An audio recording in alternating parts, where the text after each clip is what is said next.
Hey guys, Clubcar here, and today I'm going to be updating you on some colonies I showed I think it was around 2 or 3 months ago, but I'm going to be updating you on them and also showing you some new colonies.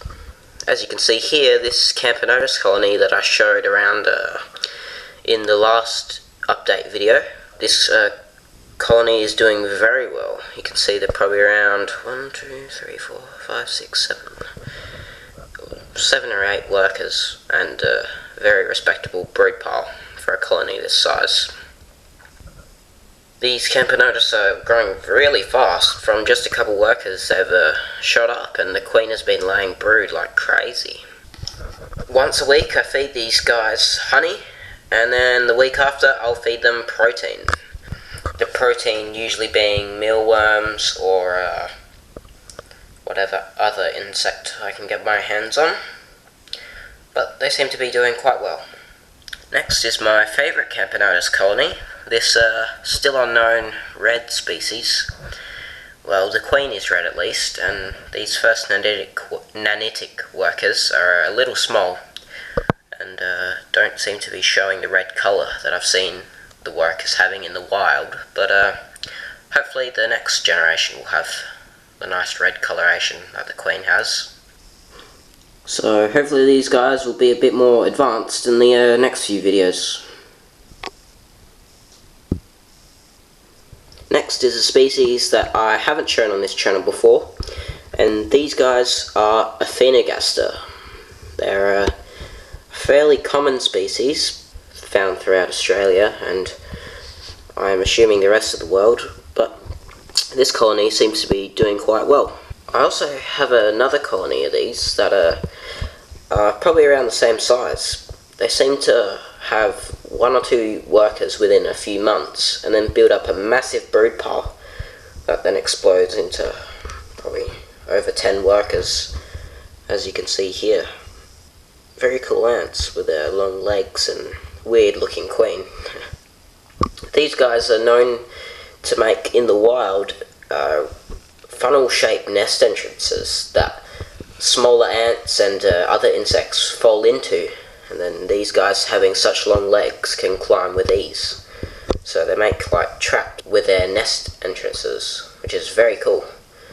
Maybe if this colony ever grows into a large enough size, I'll put them in a naturalistic setup so that they can make these funnel-shaped entrances.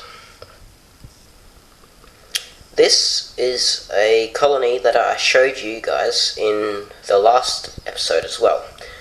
I don't believe they had workers then, but these guys are called Iridomyrmex, and are by far the most common ants in the whole of Australia. These are the guys that'll be getting in your honey in your house and stealing all your cereal.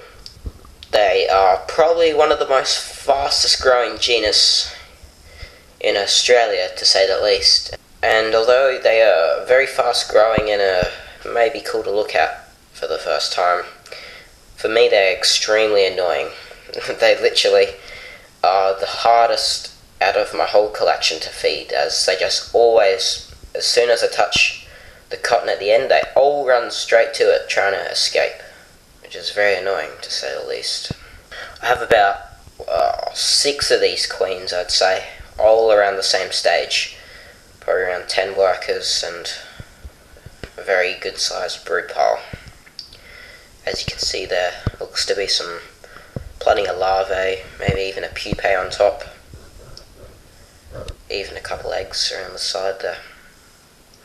Overall, it's a great beginner species, fast growing, which is great, very easy to keep, not very picky, but annoying to feed. And if I was to recommend a species to a beginner ant keeper in Australia, I would recommend Athenogaster, because they're way more docile and overall I think are much more interesting than these guys. Much easier to feed, not picky, and I think are just a great beginner species. They don't sting, they are very slow going, as you can see here, even being exposed to light.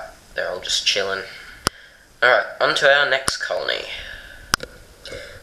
This girl is by far my favourite single queen in my whole collection.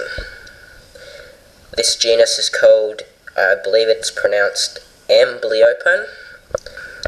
These guys are specialised centipede hunters and are one of the weirdest looking ants in Australia, I'd say. So if you catch one of these queens, the only thing she'll eat is mealworms. That's the only thing that she's eaten from me. They don't eat any sugars, so they'll reject honey and whatever else is. That's what I would usually feed a semi-claustral queen like this. But a very interesting genus, to say the least. Oh, and I forgot to mention that these guys, when their larvae come, which is the grubby looking ones, they scratch them and drink their blood. This is which only adds to their coolness, in my opinion. This will be my last queen of today in this update, but this right here is Myrmecia teperi, a fairly unknown species, but fairly common in my area. I have several of these queens, but this is by far the oldest and most advanced colony. You see, she's taking a mealworm pupae around a shell of it, at least.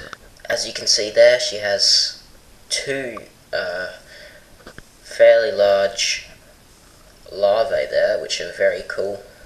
This genus is notoriously hard to get to the larvae stage in development, as they seem to constantly eat their eggs over and over again until they feel safe enough to let them mature. So anyway guys, thanks for watching. If you want to stay updated on these queens and colonies, make sure to subscribe and hit the notification button. So thanks for watching guys, see ya.